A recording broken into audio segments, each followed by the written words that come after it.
আল্লাহ পাকের মেহেরবানি এবং দয়া, তিনি আজ আমাদেরকে উসমান বিন আফফান রাদিয়াল্লাহু আনহু ফালুর বাজার মাদ্রাসার হাফেজ ছাত্রদের দস্তরবন্দি, প্রাক্তন ছাত্রদের পুনর্মিলনীয় উপলক্ষে আয়োজিত এই ইসলামী মহাসম্মেলনে হাজির হওয়ার তৌফিক দান করেছেন।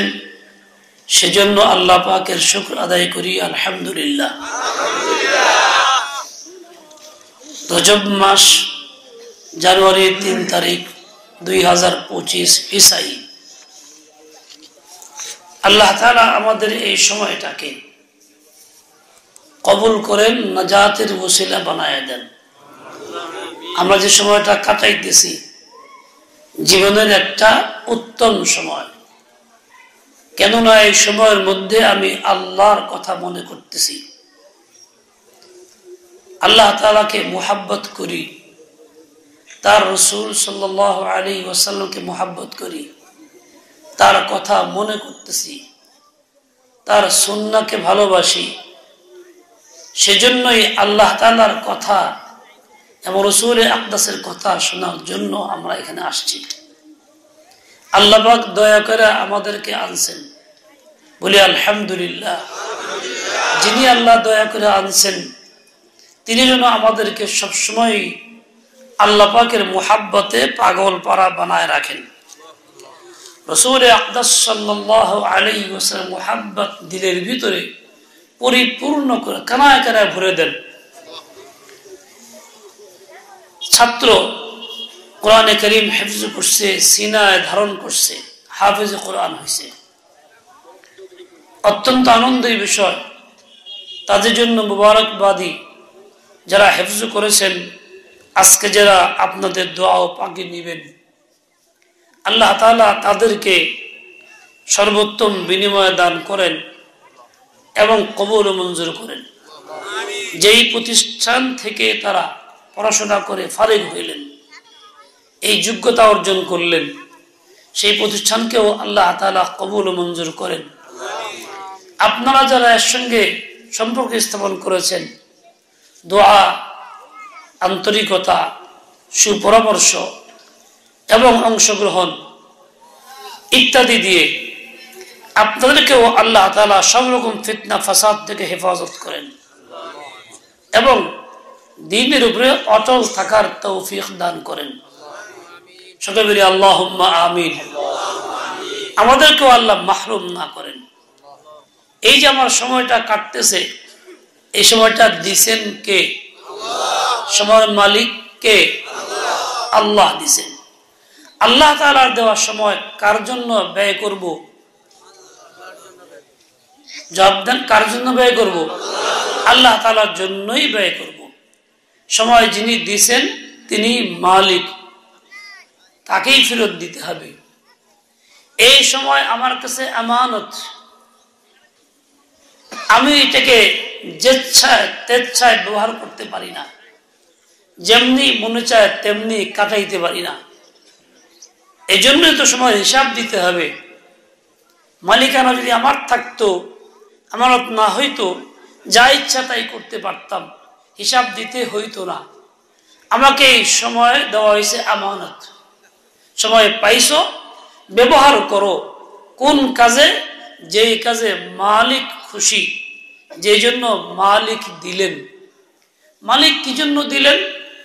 বলে মালিক দিয়েছেন মালিককে ইয়াদ করার জন্য, মালিকের কথা স্মরণ করার জন্য, মালিকের ইবাদত করার জন্য।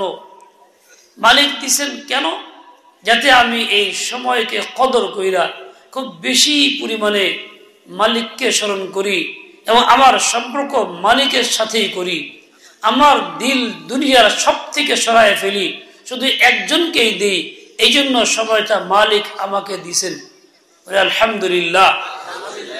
আমি যদি সময়টাকে ওইরকম আমানত হিসেবে ব্যবহার করতে পারি, খেয়ানত না করি, তাহলে আমি কামিয়াব, সফল কাম। আর আমি যদি তা না পারি, বরং উল্টা যেমন তেমন ব্যবহার করি, অপচয় করি, কাজে না লাগাই, দুনিয়াতেও আফসোস, জীবনটাও যাবে এরকম বেকার। মালিকের কাছে গিয়ে জবাবদিহিতার কোনো সুযোগ থাকবে না, কোনো উপায় থাকবে না। এই জন্য বুদ্ধিমানের কাজ হইল চিন্তা করে আসে চলে, সে আল্লাহর দেওয়া আমানতকে রক্ষা করে, সে আল্লাহর দেওয়া আমানতের খেয়ানত করে না। কেউ আপনাকে 10 টাকা দিছে রাখার জন্য, ভাই তুমি রাখো, হেফাজত করো, যখন প্রয়োজন তখন নিব, আপনি ভাঙ্গা খেয়ে ফেললেন। যেমন অনেকে মাদ্রাসার টাকা ভাঙ্গা খেয়ে ফেলে, কেশিয়ার যারা থাকেন অনেক জায়গায় শোনা যায়, মসজিদের ফান্ডের টাকা জমা রাখা কেশিয়ারের কাছে, উনি কাজে লাগাই দেয় ইচ্ছা মতো, গুরুস্থানের টাকা খায়া ফেলে। এইসব আমানত জনগণের টাকা, এর মধ্যে নড়চড়া করার কোনো সুযোগ নাই। এমনকি সিধা টাকা দিলে ওইটাই রাখতে হবে, যে আমি এটাকে পরিবর্তনকে নতুন টাকা বদলায় দেই, এই সুযোগও আপনার নাই। এইভাবেই আপনাকে রক্ষা করতে হবে। এই ছেলে ফটো করবো না, বন্ধ করো, ওই টাকা বদলাইতে পারবেন না, নতুন টাকা দিয়ে পুরানটা নিবেন তাও পারবেন না। এটা এতটাই কড়াকড়ি বিধান আল্লাহ তাআলা দিছেন, যেমনি ইচ্ছা তেমনি আপনাকে রাখতে হবে। যখন সে চাইবে তখন তাকে ওইভাবে ফেরত দিতে হবে, যে এই যে নাও, যেভাবে দিছেন সেভাবে নাও। এরকমই আল্লাহ তাআলা আমাকে সময় দিছেন, আমানত দিছেন। আল্লাহ যখন সময় হিসাব চাইবেন তো আমাকে দিতে হবে ওইভাবেই, যে আল্লাহ আমি তো এইভাবে কাটাইছি, দেন। আল্লাহ যদি আমার এই আমানত রক্ষা করাকে পছন্দ করে থাকেন, নিয়ম অনুযায়ী হয়ে থাকে, তাহলে তো আলহামদুলিল্লাহ, খুশি আর খুশি, আনন্দ আর আনন্দ, পুরস্কার তো আল্লাহ তাআলা দিবেন। আর তা না হয়ে থাকলে শাস্তির ব্যবস্থাও রাখছেন, যার নাম জাহান্নাম বা দুজক। দুনিয়াতে যত শান্তি আছে সব শান্তির মধ্যে আছে, অশান্তিও আছে। যত অশান্তি আছে তার মধ্যে কিছুটা শান্তিও আছে, কষ্টের মধ্যে কিছুটা মিষ্টও আছে, আর যত মিষ্ট তার মধ্যে কষ্টও আছে। দুনিয়াটা এরকম। কিন্তু আল্লাহ তাআলার কাছে যে জায়গা আছে শান্তির বা শাস্তির, ওইখানে শান্তির জায়গায় শুধু শান্তি, শাস্তির জায়গায় শুধু শাস্তি। শান্তির মধ্যে অশান্তি নাই, অশান্তির জায়গাতে শান্তিও নাই, সম্পূর্ণ পৃথক। দুনিয়ার নিয়মে যদি আমি চিন্তা করি, ঠকা হবে, মহা ঠকা হবে, ধোকায় পড়বো, ওখানে গিয়ে আমি কিছু করতে পারবো না, হাসিল হবে না কিছু। এই জন্য দুনিয়ার নিয়মে চিন্তা না করি, আল্লাহ যেরকম নিয়ম দিয়েছেন সেই নিয়মে চিন্তা করি। আচ্ছা বলেন তো, এই যে আল্লাহ সময় আমাকে দিয়েছেন, সময়টা কি ধরে রাখতে পারি না চলে যায়? যে যা চলে যায় ফিরে আনতে পারি? গতকাল আমার জীবনের একটা দিন চলে গেছে, আমি ইচ্ছা করলে ফিরে আনতে পারবো? গতকাল ফিরে জোহর ওয়াক্ত আবার আসবে আমার কাছে? গতকালের ফজর ওয়াক্ত পাবো? গতকাল যে সময় আমার আল্লাহু আকবার বলার কথা ছিল, সময় হারায় গেছে, ওই সময়ে আল্লাহ বলতে পারতেছি না, এই সময়টা চলে গেছে, ফিরে আনতে পারতেছি না। আবার এই সময়টা ধরে রাখতেও পারতেছি না।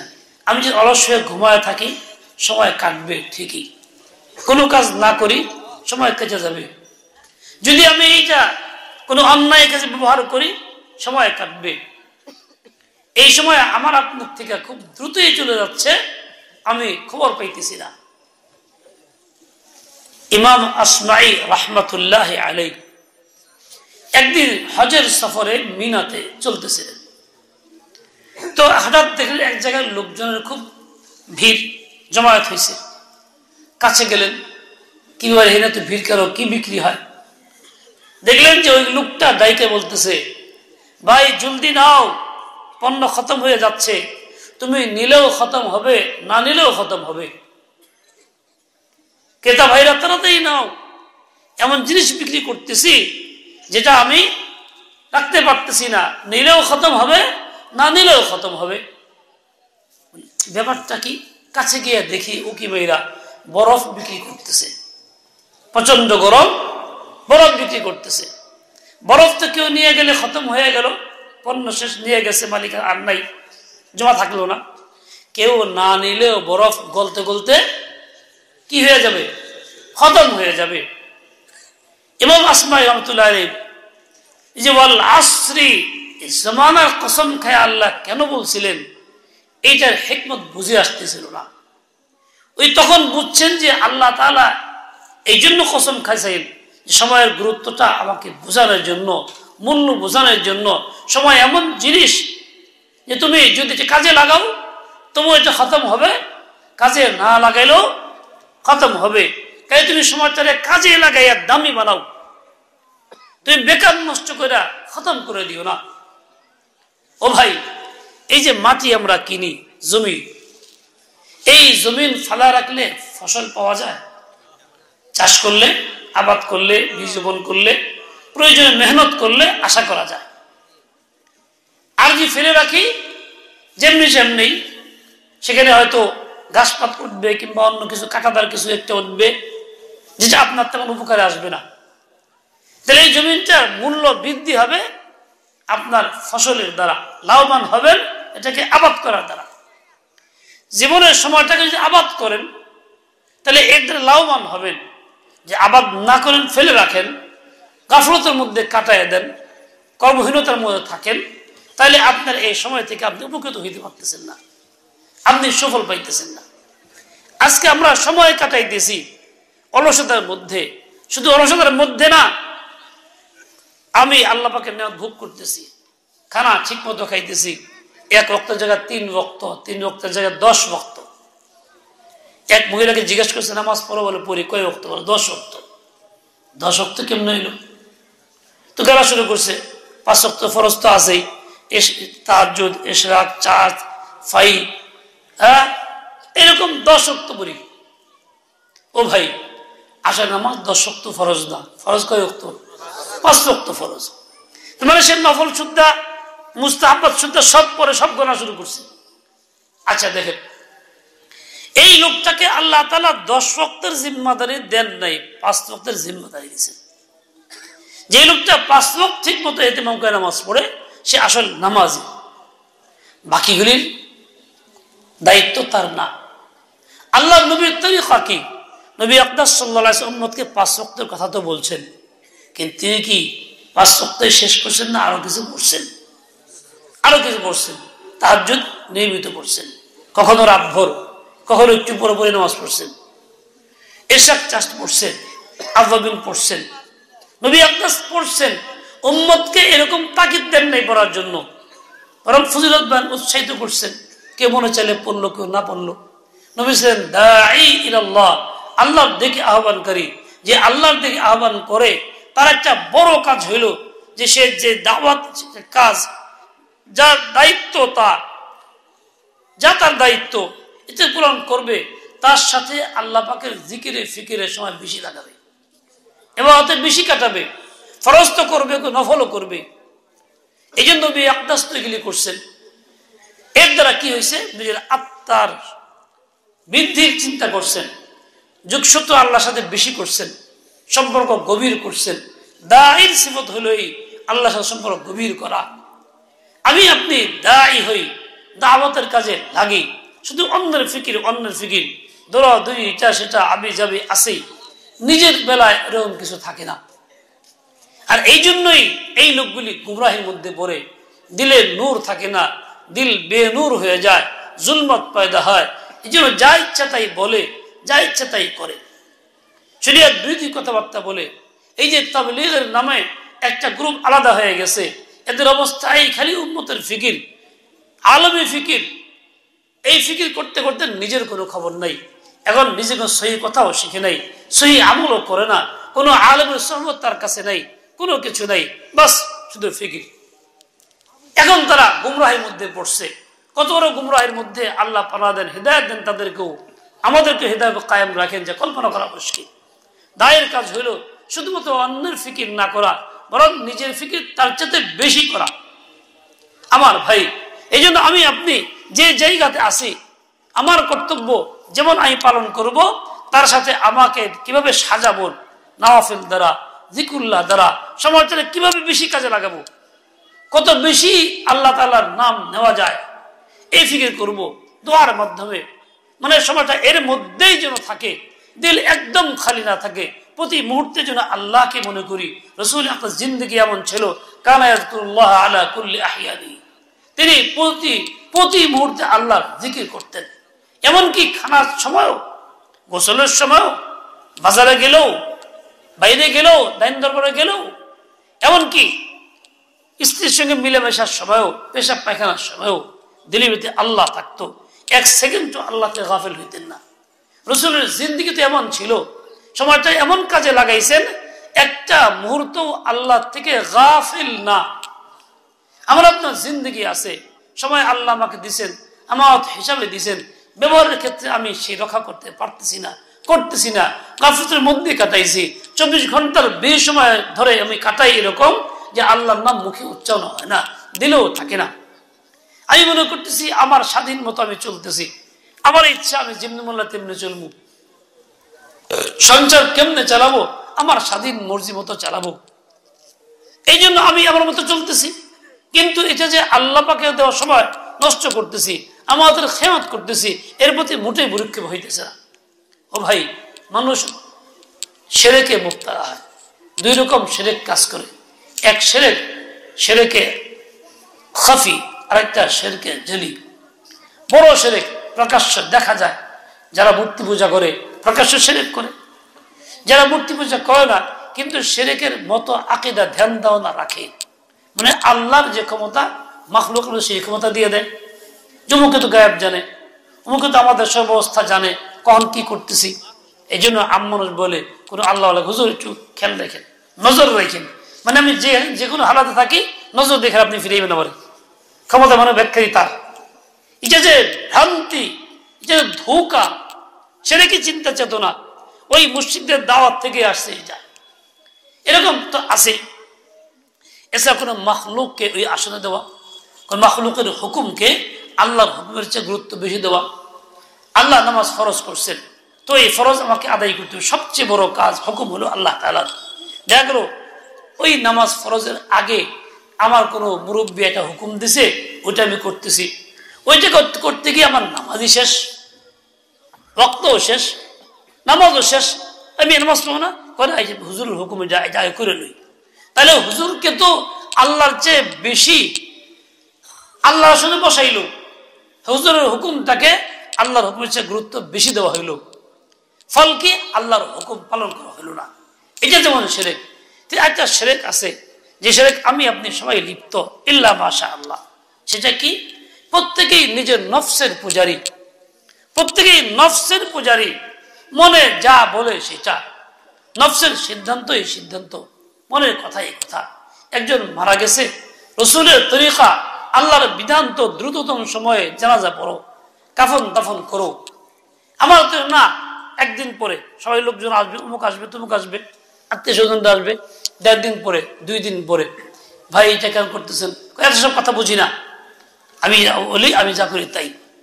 তার মানে আমার নফসের তাকাদা পূর্ণ করতেছি, নফসের যা চায় তাই করতেছি, আমি তো আল্লাহর হুকুম মানতেছি না, রাসূলের তরিকা পালন করতেছি না, সময়টা কাটতেছে নফসের ইত্তেবায়ের মধ্যে। তাহলে আল্লাহর হুকুমের চাইতে রাসূলের তরিকায় যেতে নফসের এই হুকুমের গুরুত্ব বেশি। দেখেন সংসারে কোনো কাজ আপনার আছে, যে কাজটা আপনি করবেন আল্লাহ তাআলার হুকুম মতো, রাসূলের তরিকায়, এটাই স্বাভাবিক। কিন্তু আপনি করতেছেন মন মতো, মনে যেরকম চায় সেরকম, বললে পরে কোনো কথা নাই, আমি বুঝবো দায়িত্ব আমার, আমি যেমনে পারি সেমনে হবে, আমি যা বলবো তাই হবে, অন্য কোনো কথা শুনবো না। তো আপনি যা পারবেন যা করবেন তাই যদি হয়, তাহলে আপনি কি আরেকজন সারে? আপনি কি আল্লাহ হয়ে গেছেন গা? এইভাবে নফসের ধোঁকায় আফারাআইতা মান ইত্তাখাযা ইলাহাহু হাওয়াহ আফাআনতা তাকুনু আলাইহি ওয়াকিলা। এই নফসের পতন দেওয়ার কারণে এটা শিরকে খাফি চলছে আমাদের ভিতরে, আবার শিরকে জড়িত চলছে। এছাড়া আরেকটা জিনিস চলছে, সেটা হলো এই আল্লাহ পাক রব্বুল আলামিন এই জমিনের মালিক, এই জমির মালিককে আল্লাহ তাআলা, এই জমির হুকুম চলবে কার? আমার এই দেহের মালিককে হুকুম চলবে কার? আমি যদি এখানে আমার হুকুম না চালাই, সমাজের হুকুম প্রচলন চালাই, কোন ব্যক্তির প্রভাবশালী ব্যক্তির হুকুম চালাই, রাষ্ট্রের কোনো বিষয় চালাই, যেটা আল্লাহর হুকুমের খেলাফ, তাহলে তো অবস্থায় হইল যে সার্বভৌমত্ব আমি আল্লাহর মানতেছি না, অন্য করে মানতেছি। দেখেন না, কেউ কেউ বলে যে এই সকল ক্ষমতার উৎস জনগণ, ক্ষমতার মালিক কি জনগণ? মালিক কে? আল্লাহ তাআলা। তাহলে এখানে কি করা হইল? আল্লাহর ক্ষমতা নিয়ে সিনেমিনে খেলা হইতেছে। কালিমাতে পড়ছি লা ইলাহা ইল্লাল্লাহ মুহাম্মাদুর রাসূলুল্লাহ, ঈমান তো আনছি আল্লাহর উপরে, সর্বত্র আল্লাহর মুখ দিয়ে স্বীকার করতেছি, কিন্তু কাজের বেলায় সম্পূর্ণ ফাঁকি, উল্টা। মুখ দিয়ে বলছি লা ইলাহা ইল্লাল্লাহ, ইসলাম গ্রহণ করছি, নাম কি? মুসলিম, পরিচয় কি? মুসলিম, আমার ধর্ম কি? ইসলাম, পাসপোর্টও লেখা, সবকিছু করা, কিন্তু জীবন ভরা পক্ষ সমর্থন করি, মাইনা যাচ্ছি, করে যাচ্ছি ধর্ম নিরপেক্ষতা, কোন ধর্মের পক্ষে আমি না। তাহলে আমি কি? সৈয়দ আশরাফ মারা গেছে, যে বলছিল পত্রিকা আসলে সব জায়গায় সবাই জানে, কি বলছিল? আমি হিন্দু না, মুসলমানও না। তাহলেও কি? কোন ধর্মের পক্ষে যদি দায়ী হয় তাহলে কি হইলাম? এভাবে কুফরি করে যাচ্ছি, কুফর সমর্থন করে যাইতেছি, আর আমি পাক্কা মুমিন, আমার নাম মুসলমান, আব্দুল মুমিন, মুমিনুল ইসলাম। মানুষ আমাকে হাজি বলে, গাজী বলে, অমুক বলে, তুমুক বলে, দুনিয়ার সবাই প্রশংসা করে, কিন্তু আমার ভিতরের অবস্থা কি? আমি খবর রাখি না। দুনিয়ার সব মানুষ আমাদের বলে মুমিন, মুসলমান, আর শরিয়াতের নীতি অনুযায়ী মুমিন না, মুসলিম না, আল্লাহ আমাকে মুমিন স্বীকার করে না। তাহলে কি নাজাত মিলবে? জুড়ে কোন মিলবে? আর দুনিয়ার কেউ স্বীকার করে না যে এই লোকটা মুসলমান বা মুমিন, কিন্তু আল্লাহ স্বীকার করেন যে হ্যাঁ এই লোকটা মুমিন। নাজাত মিলবে কি মিলবে না?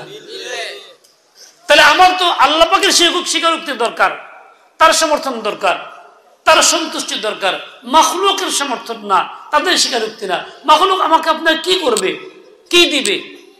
মাখলুক কি আমাকে মর্যাদা দিবে? দিতে পারে? নাজাতের ফয়সালা করবে? করতে পারবে? কবরে আযাব থেকে মুক্তি দিতে পারবে? ময়দানে মাহশরে কোন নেতা বাতা আছে এরকম মিজানের পাল্লা যখন আমলনামা হিসাব দিব, তখন একদিন আয়া জোর করে ধইরা হাই থামা দয় দিতে হবে? এরকম কারো ক্ষমতা আছে? এই চোখটা বন্ধ হয়ে গেলে, রূহটা চলে গেলে, প্রধানমন্ত্রী যা আমিও তাই, অমুক মন্ত্রী যা আমিও তাই, ওই মাটির বিরুদ্ধে, ওই গর্তের ভিতরে, ওই পচার মধ্যে, ওই পচনের মধ্যে, সেখানে ফেরেশতা তাকে খাস তাওয়াজু করবে না, আমারও করবে না। ফেরেশতা তার ডিউটি পুরাই পালন করবে। দুনিয়াতে নাম কাম খুব ছিল, পয়সাও ছিল, প্রভাব ছিল, এই জন্য ফেরেশতা বলবে না এত নামি দামি ব্যক্তি কেমনি তার কাছে যাই। ফেরেশতার বৈশিষ্ট্য হলেই এমন ভাবে আল্লাহ বানাইছেন, লা ইয়াসুনাল্লাহা মা আমারহুম ওয়া ইয়াফআলুনা মা ইউমারুন, সামান্যতম পরিবর্তন করেন না আল্লাহর হুকুমের মধ্যে, নাফরমানি নাই, যা আল্লাহ বলেন তাই হুবহু তাই করেন। আর এই ফেরেশতা তো ফেরেশতা, বড় মাখলুক আল্লাহ বানাইছেন। আল্লাহ মাখলুক আমাদের পরোয়া করে না। পানি যখন শুরু হয় আল্লাহর হুকুম আসে বর্ষাকালে, এই নোয়াখালী জেলা ডুবে গেল না এই বছরই তো, হ্যাঁ কি পানি কেমন ছিল? জিসির বাড়ি, মুখ পুলিশের বাড়ি, চেয়ারম্যানের বাড়ি, ডুবাইতাম না, ভাঙ্গুম না, এই বাদ এটা সেটা বানছিল, কাউকে পরোয়া করে নাই, কারো হুকুম মানে না, পানি কারো গরম করে না, কারো করে একমাত্র আল্লাহ তাআলা করে। আগুন যখন লাগে মানুষের বাড়িঘর পুড়ে, গাড়ি পুড়ে, এটা পুড়ে সেটা পুড়ে, তো আগুন কি চিন্তা করে কাদ্দা পড়তেছি, বিপদে পড়ুম কিনা, মামলা হয় কিনা আমার নামে, কোন চিন্তা হয় এরকম? কারো কথা শুনে আগুন তুই এটা করিস না, কারো হুকুম সে পরোয়া করে না। এই মাখলুক এত বড় শক্তিশালী আল্লাহ বানাইছেন, ও কারো মানুষ চিন্তাই করে না, শুধু এক আল্লাহর চিন্তা করে, গোলামি আল্লাহর করি। তো ফেরেশতা কেন করবে না? ফেরেশতা করে বানাইছে এই গোলামি করার লিগা। কাজেই কবরে কিন্তু ফেরেশতা আমাকে সহযোগিতা করবে, এইভাবে ছাড় দিবেন আমাকে।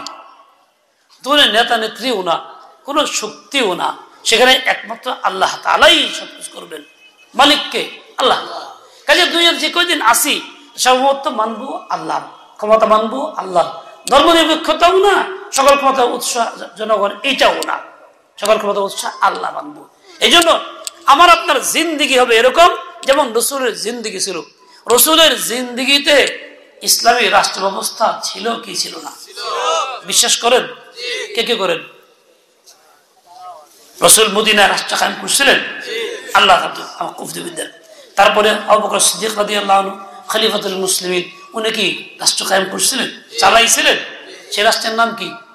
ইসলামী খেলাফত ব্যবস্থা। খেলাফত ব্যবস্থা ওমর ফারুক তিনি করছিলেন, ওসমান গনি তিনি করছিলেন, আলী রাদিয়াল্লাহু আনহু চালাইছিলেন খেলাফত ব্যবস্থা, খলিফা ছিলেন।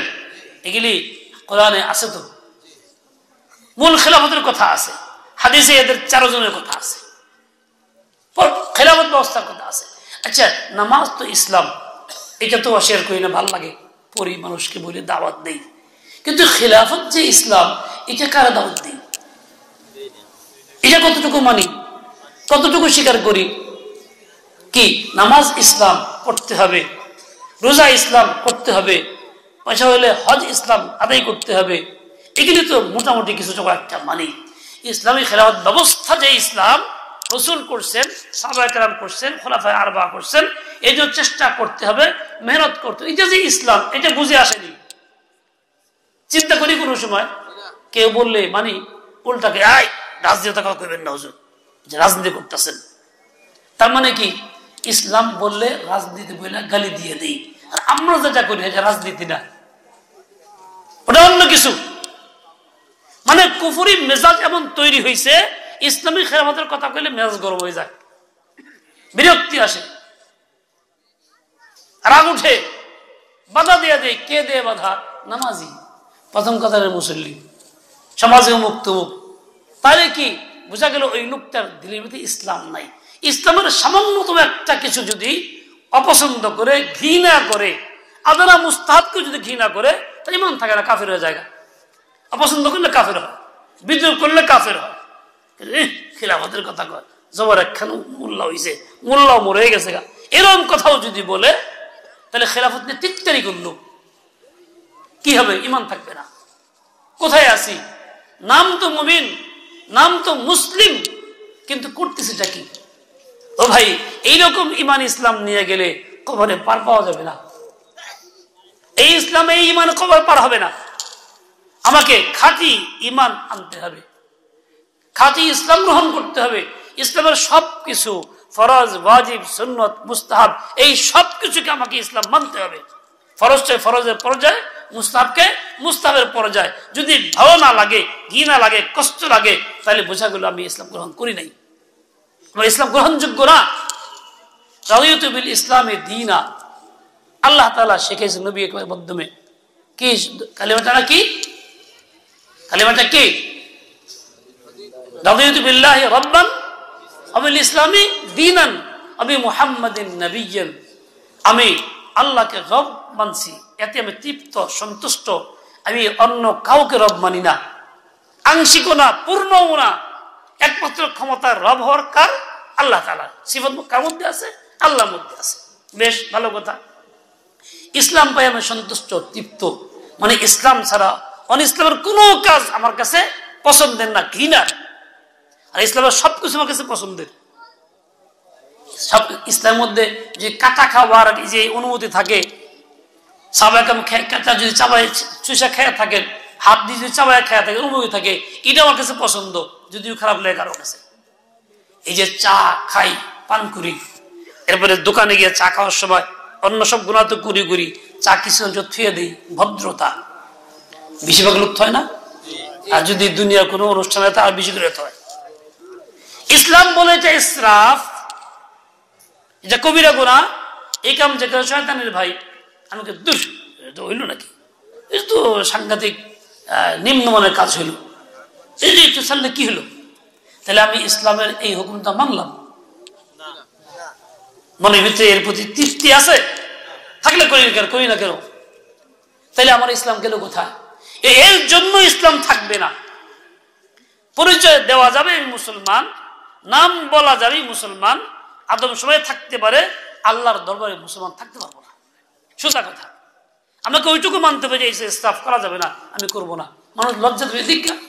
মানুষ লজ্জা কি আসে যায়? মানুষ কি নজর দিবে? মানুষ আমার মালিক, মানুষ হিসাব দিয়ে দিবে। অমুক নেতার অনুসরণ করছিলাম, তাই হিসাব দিছে যে সব চা ফালাই দেয়, কোনো অসুবিধা নেই, দায়িত্ব আমার। আজকাল সমাজে লোক আছে, বিয়ে শাদী করার পরে গন্ডগোল লাগা তালাক দিয়ে দেয়, দরবারে বসে কয় তুই বউ নিয়ে খা, হে কয় না বোন এখন যে এটা হারাম হয়ে গেছে, কয় দায়িত্ব আমার, গুনাহ হইলে আমার হইব। এরকম লোক আছে না কিছু? এই মুসলমান নাকি? কথা কন না কেন? মুসলমান যদি আমরা কেউ হই, আমরাও এরকমই হবো। খালি মুসলমান না, মুমিনও না, ইমানই নাই। ওই ক্ষমতা ওরা আল্লাহ দেয় নাই, এই মাতবরি দেয়নি আল্লাহ। কোথায় চলে গেছি ইসলামের নামে? এই যে দেখেন সময়টা চলছে, নতুন বছর আসছে 2025 ঈসাই সন। ঈসাই সন, ঈসাদ্দ, ঈসা আলাইহিস সালামের জন্মের থেকে সন শুরু হয়েছে। ঈসা আলাইহিস সালাম নবী। কার নবী? আল্লাহ তাআলার নবী, আমাদের নবী। হয়তো ঈসাকে বিশ্বাস করে আল্লাহর নবী ছিলেন। আল্লাহ তাআলা উঠাই নিয়েছেন, আবার দুনিয়াতে কিয়ামতের আগে পাঠাবেন। সময় আসতেছে, কাছায় গেছে, খুব দ্রুতই আসবে। হয়তো আমাদের জীবনের নসিব তাকে দেখতেও পারি, ওটা আল্লাহ জানে। লক্ষ্যবাদী যেভাবে ঘরে আসতেছে। এই যে আল্লাহ তাআলার নবী ঈসা আলাইহিস সালাম ছিলেন, তখন থেকে শুরু হয়েছে এই সন। এই সন কি শিখে আমাকে? এই সন আমাকে শিখে সালামতি, শান্তি, নিরাপত্তা। তুমি একেবারে শান্তির কারণ হও, তুমি শান্তি কামনা করো। ঈসা আলাইহিস সালাম সম্পর্কে আল্লাহ বলছেন, হ্যাঁ, আসসালামু আলাইহি ইয়ামা উলিদা ওয়া ইয়াওমা ইয়ামুতু ওয়া ইয়াওমা ইউবআসু হাইয়্যা। আসসালামু আলাইহি, আল্লাহ তাআলা শান্তি দিয়েছেন, সালামতি নাজিল করছেন। কখন? যখন দুনিয়াতে আসছে মায়ের পেট থেকে। উলিদা ওয়া ইয়াওমা ইয়ামুতু, ভবিষ্যৎ যখন আবার দুনিয়া থেকে চলে যাবেন, মানে আবার আসবে, আসার পরে যখন চলে তখন আবার যেদিন উঠবেন কিয়ামতের মধ্যে আল্লাহর দরবারে, নবীকেও তো উঠতে হবে। তখন দেখেন এই নবীর ওই জন্মের থেকে যদি আমার এই সন শুরু হয়ে থাকে, তো এই নবীর সন তো আমাদের সন। আমরা দিচ্ছি এটা অন্য সম্পদ বানাইতেছি, বলি ইংরেজি, এটা ইংরেজি সন, বাপদাদার সম্পদ হবো, এটা আমাদের বাপদাদার সম্পদ। এইসাই না বলে ইংরেজি বলতেছি। দ্বিতীয় কথা, এই সন যখন আসলো কেমনি গ্রহণ করি? আমাদের ছেলেপেলেরা, ভাই বেস্তেরা, আমাদের সমাজের লোকেরা যত রকম অনইসলামিক কার্যকলাপ দিয়ে এইটা শুরু করি। বছরের মুহূর্তে, প্রথম মিনিটের মধ্যেই আল্লাহর নাফরমানি দিয়ে শুরু হয়। যে কাজটা করতো কাফের মুশরিকরা, যে কাজটা করতেছে অমুসলিমরা, আল্লাহর দুশমনরা যে কাজটা করতেছে, ওই কাজ দিয়ে আমি শুরু করতেছি। আমার নাম মুসলিম, আমার নাম মুমিন, খাতার মধ্যেও আছে, আদম শুমারিত আছে। ও ভাই, আমি যদি ইসলাম গ্রহণ করে থাকি, ইসলামের সবকিছু পছন্দ হইতে হবে, অন ইসলামের সবকিছু ঘৃণার বস্তু হইতে হবে। এখানে ঘৃণার বস্তু হইলো না আনন্দের বস্তু হইলো? এই 2-3 দিন দুলদ করে বাজলো, তামসা হইলো, এই হইলো, সেই হইলো। আমাদের ছেলেপেলেরা আমাদের পয়সা খরচ করলো, সমাজের মধ্যে 2 দিন ঘুমাই দিয়ে পারলাম না, বিশ্রী অবস্থা চললো।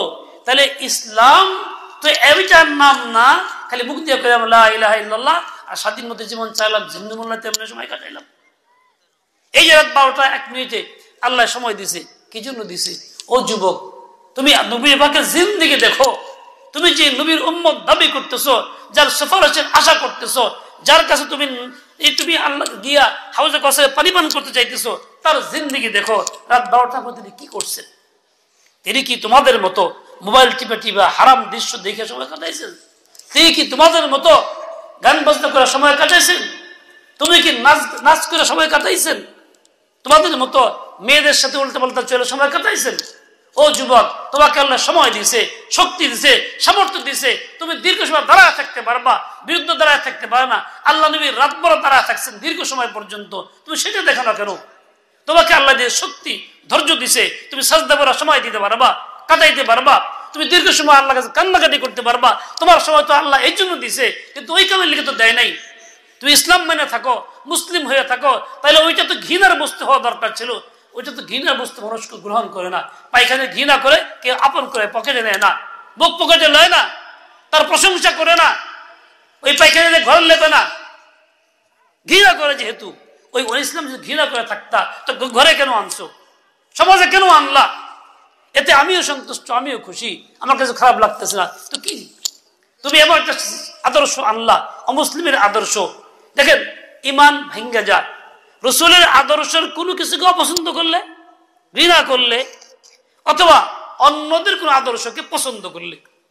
আমার যুবকরা, আমরা যদি ওই কাজগুলি পছন্দ করি, না করলে কেন আনি, কেন করি, তাই আমরা তো ইমান ভেঙ্গে যায়। নাওয়াখাজুল ইমানের মধ্যে যে একটা আছে, কোথায় যাচ্ছি, সমাজ কোন দিকে, এতে আমার চেতনা ফিরতেছে না। আমি মনে করতেছি পোশাক আশাক নিয়ে আসি, এই পোশাকের নামই ইসলাম, এরকম থাকলেই হইল। ইসলাম কোনো পোশাকের নাম না, ইসলাম কোনো টুপির নাম না, শুধু এই জুব্বার নাম না। জুব্বা টুপি দিয়েও মনে মুনাফিক হয়, জুব্বা টুপি দিয়েও কাফের হয়, জুব্বা টুপি দিয়েও মুশরিক হয়, জুব্বা টুপি দিয়েও জাহান্নামী হবে। আমার আদর্শ গেল কোথায়? ও ভাই, এই যে হায়াত, এই যে সময়টা আল্লাহ আমাকে দিলেন, ওই যে ওই দিনের রাত 12টা 1 মিনিট সময়টা আল্লাহ দিয়েছেন না? না কোনো কাফের তৈরি করে দিছে, না আমরা এর থেকে সাপ্লাই দিয়েছি? তো আল্লাহর দেওয়ার সময় তো আল্লাহর কাজে লাগার দরকার ছিল, কোথায় লাগাইলাম? আমি আমার ছেলের খবর রাখি নাই, মেয়ের খবর রাখি নাই, আমি আমার পয়সাও খবর রাখি নাই, পয়সা গেলে কোথায় যাইতেছে? অথচ তুমি করতা, এতটুকু যদি করতা যে আলহামদুলিল্লাহ আল্লাহ নতুন সময় সন দিছে, নতুন সন আল্লাহ দিছেন, জিন্দে একটা বছর চলে গেছে, আমার বছর তো শান্তির জন্য ছিল, আমি কত শান্তি রক্ষা করতে পারছি, সমাজ শান্তি প্রতিষ্ঠা করতে পারলাম কিনা, আমার মানুষ কতটুকু উপকৃত হইলো, হিসাব নিকাশ করতাম, হিসাব নিকাশ যুগ করে দেখতাম যে আয় হায় কি অবস্থা, আমল মতো ভারী করতে পারি নাই, চলো তওবা করি, আবার ভারী করি। আগামী নতুন বছর আসতেছে, চলো আমি প্রতিজ্ঞাবদ্ধ হই, শান্তি আমার দ্বারা চলবে, খুনাখুনি হবে না। কিন্তু কই, খুনাখুনি তো হইতেছে, গন্ডগোল তো বাড়তি আছে। ইসলামের নামে আসি পরিচয় দিয়া কাজটা কি? এই জন্য শত্রু প্রবল হয়, এই জন্য শত্রু আমাদের আক্রমণ করে, এই জন্য শত্রু আমাদের ধ্বংস করতেছে। কেন? আমি তো আসলে আল্লাহর বান্দা হই নাই, আল্লাহর গোলাম হই নাই, আল্লাহ ইসলাম গ্রহণ করি নাই, মনে করে মাইনে নাই নাই, মুখের বলি রাদিয়তু বিল ইসলামি দীনা, অন্তরে রাদিয়তু বিল ইসলামি দীনা নাই। এই জন্যই অবস্থা আমার এই হইতেছে। ও ভাই, এর জবাব কি আল্লাহকে দিতে হবে কি হবে না? দিতে হবে, নাকি জবাবের আওতার বাইরে কেউ আছেন? কেউ আছে, যুবকরা আছে মনে হয়, শক্তি বেশি তো ধাক্কা দিয়ে উল্টে আলে সব কিছু আছে। যুবকরা এরকম, একবার যা মদ খাইছে, মদ খাইলে পরে মাথা তো ঠিক থাকে না, তার খালের থেকে উঠতেছে, খাল তো ঢালু, সামনে আবার খালের উপরে রাস্তা, বাদ রাস্তা, ওইরে গিয়া কইতেছে রাস্তা বন্ধ করেছে, এই যায় ধাক্কা সরান দরকার, কাঠ বাজে রাস্তাটা ধাক্কাইতেছে, রাস্তা সরাই দিন, ও রাস্তা আটকাইছে। আচ্ছা, ও হাজীবন চেষ্টা করলো কি রাস্তা সরাইতে পারবো? ও যুবক, তুমি মাতাল হয়ে গেছো অন ইসলাম নিয়া, বেপরদিকি নিয়া, বেহায়াই নিয়া, মোবাইল নিয়া, তামচা নিয়া, তুমি তোমাকে ইসলাম ধাক্কা সরাইয়া দিয়া, ইসলামের বাধা দিচ্ছে, তুমি তো সরাইতে পারবা না, বরং উল্টা তোমার কাজ শেষ হবে, তুমিও ধ্বংস হইবা। ধ্বংসের পথে কেন যাই? ও ভাই, ওয়াসসালামু আলাইহি ওয়াসসালামুন আলাইয়া মাউলিদা, উনি বলছে ওয়াসসালামু আলাইয়া মাউলিদতু ইয়াউমা আমুতু ওয়া ইয়াউমা উবআসু হাইয়া। ওনার সন্ত সালামতের সন ছিল, তো তুমি এটা গ্রহণ করতা, প্রতিজ্ঞাবদ্ধ হইতা, তাও তো এটা কথা ছিল।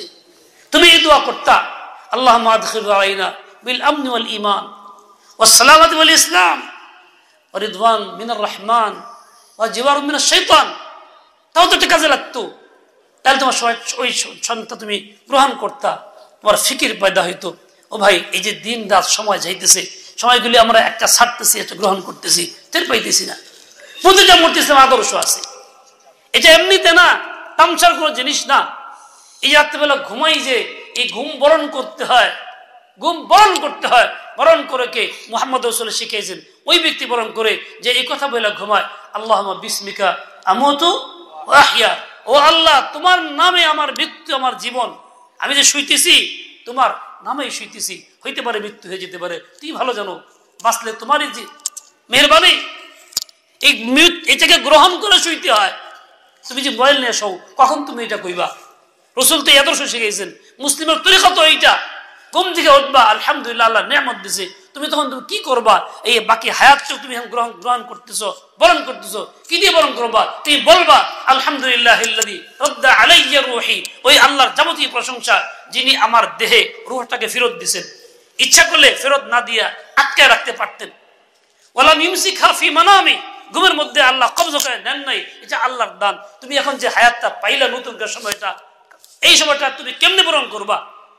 তোমার এই জিন্দেগির সময়টা এইভাবেই আল্লাহ পাকের হুকুমের অধীনে আল্লাহর জিকিরে কাটবে। সকালে তুমি কি করবা? ফজর নামাজ পড়ছো, বেলা উঠবে, সকাল হয়ে গেছে, সুবহ সাদেক হয়ে গেছে, ফজরের আগেও হইতে পারে, তাহলে তোমার জন্য কি সময়টা রাসূল বরণ করছেন কেমনে? আসবাহনা ওয়া আসবাল মুলকু লিল্লাহি রাব্বিল আলামিন, আমরা সকাল করলাম, সারা পৃথিবী সবকিছু সকাল করছে কার অধীনে? আল্লাহ পাকের অধীনে। তা তোমার এই সকল জীবনটা তো আল্লাহর অধীনে যাবে। তুমি সূর্য উঠতেছে, সূর্য বরণ করবা, কি দিয়ে বরণ করবা? পূজা দিয়া, নমস্কার দিয়া, ফুল দিয়া? না, তুমি কি করবা? এটাও ইসলাম শিখাইছে। মুহাম্মদ রাসূলুল্লাহ বলছেন, আলহামদুলিল্লাহিল্লাযী আকালানা ইয়াওমানা হাদা ওয়া লাম ইহলিকনা বিযুনুবিনা। আমার অপরাধ, আমার গুনাহ কত কিছু হয়েছে, সেই জন্য দিনের সাথে আল্লাহ ধ্বংস করেন নাই, আল্লাহ দয়া করে পার করে দিতেছেন। তুমি এভাবে বরণ করো, রাত্রিবেলা ঠিক ওরকম বরণ করো, আলহামদুলিল্লাহিল্লাযী আকালানা লাইলাতানা হাযিহি ওয়া লাম ইহলিকনা বিযুনুবিনা। তরিকাতে মুহাম্মদ রাসূলুল্লাহ শিখাইছেন, প্রতি মাস আসতেছে, মাস তুমি বরণ করবা কি দিয়া? আল্লাহুম্মা আহিল্লাহু আলাইনা বিল আমনি ওয়াল ঈমানি ওয়াস সালামাতি ওয়াল ইসলাম। ইয়া আল্লাহ, এই চাঁদ দিবেন, মাস দিবেন, তো কি দেন এর মধ্যে আমাকে? আমি কি নিয়ে থাকতে চাইতেছি? আমান চাই, শান্তি চাই, নিরাপত্তা চাই, ঈমান চাই, সবচেয়ে বড় সম্পদ দৌলত, ওয়াস সালামাতি, শান্তিও চাই, ওয়াল ইসলাম, ইসলাম চাই। এই তো বরণ করার তরিকা। এটা 12 মাস তুমি বরণ এভাবে করতে থাকো। চন্দ্র হচ্ছে, বরণ করতেছো, কি করতেছো? প্রতিদিন চন্দ্র দেখো, আজকেও দেখা হয়েছে, কি বলো? বলে আউযু বিল্লাহি মিন শাররি হাযাল কমর। হে আল্লাহ, চন্দ্রের অনুষ্ঠিত থেকে পানা চাইতেছি। বরণ করার তরিকা এইটা। তরিকা এটা, ধুল বাজাও, গান বাজাও, সমাজে বিশৃঙ্খলা করো, এই নিয়ে মানুষকে অশান্ত করো, ঘুম বন্ধ করে দাও, রোগীকে জ্বালায় দাও, এটা না। এরকম ভাবে প্রতিটা জিনিসই বরণ করার তরিকা তো ইসলামে আছে। পুরা জিন্দেগি আল্লাহ তাআলার জিকিরে ফিকিরে কাটানোর জন্য এই তরিকাটা আল্লাহ তাআলা দিয়েছেন। কিন্তু কোথায় আছি আমরা? আমাদের জিন্দেগি সবার কি এভাবে কাটতেছে? কন্যা কেন? মুখে মুখে ইসলাম, ভিতরে ইসলাম নাই। আমাকে অবস্থায় বলতে হয় যে আসলে উপরে উপরে ফিটফাট, ভিতরে সদরঘাট। মানুষ বলে এই কথাটা, উপরে উপরে ফিটফাট, ভিতরে সদরঘাট। কোথায় যাচ্ছি আমার ভাই? এই সব কিছুর পরেও কথা যে আল্লাহ তাআলা সুযোগ দিচ্ছেন। তিনি মাহফিলে আসছি, ওলামার সুহবতে আসছি, মাদ্রাসাগুলি কায়েম আছে, সেখানে যাই। আমরা যেন এই বেহুশ হয়ে এরকম না চলি, বরং জিন্দেগি আল্লাহর মর্জি মতো কাটাই। বলছিলাম যে সময়টা চলে যায়, এটা চলেই যায়, ইচ্ছা অনিচ্ছা বড় চলেই যায়, ওটা ফেরত আনা সম্ভব হয় না। গতকাল আর ফিরে আসবে না। গতকাল যে অন্যায়টা আমি করে ফেলেছি, এটা তো মারাত্মক ভুল করেছি, এই ভুলের তালাফি আমার কাছে আর নাই। যে গতকাল যে কাজটা আমার করার ছিল করি নাই, সেটা এখন ওইভাবে করতে পারতেছি না, সম্ভব না, তো সময় চলেই গেছে। এর লেগে তো নাম হলো খাজা, করতে হলে খাজা তার নাম থাকে, আসল তো আর নাই, ওইটা ফিরে আনতে পারবো না। ঠিক তেমনি আগামী একটা দিন আমার জীবনে আসতেছে, এই দিনটাও আমার হাতের মধ্যে না, মুঠায় না, ওটাও কিন্তু সময় আল্লাহর দেওয়া। ওই সময়টা আমি পাইতেও পারি, নাও পাইতে পারি, জীবনে আসতে পারে, নাও পারে। আগামীকাল সবাই বাঁচবো এর কি গ্যারান্টি আছে? তাহলে পিছনটাও তো গেল, আগামীটাও নিশ্চয়তা নাই। তোমার সময় কোনটা? বলে এই যে কাটাইতেছি বর্তমান সময়, এটাই আমার সময়। আমি যদি কিছু করতে চাই, আজই যেন করি, আজই যেন করি, ভিন্ন চিন্তা না করি। আমার ভাই, মানুষের মাশায়েখ বলেন, তুমি দুনিয়াতে আসছো তোমার ইচ্ছা মতো না, যখন চাইছো তখন না, আল্লাহ তার ইচ্ছা মতো পাঠাইছে। যে জায়গায় তুমি চাই সে জায়গায় না। তুমি বলতে আজ আমি সৌদি আরবে জন্ম হলে ভালো হইতো, নিরাপত্তার দেশ, কিন্তু না, আল্লাহ তার বাংলাদেশে দিছে। আমি আর 500 বছর আগে আসলে ভালো হইতো, সাবেদের যুগে আসলে ভালো হইতো, তা না, আল্লাহ তোমাকে এখনই দিছে, তোমার মনের মতো দেয় নেই, এটা আল্লাহর মর্জি মতো।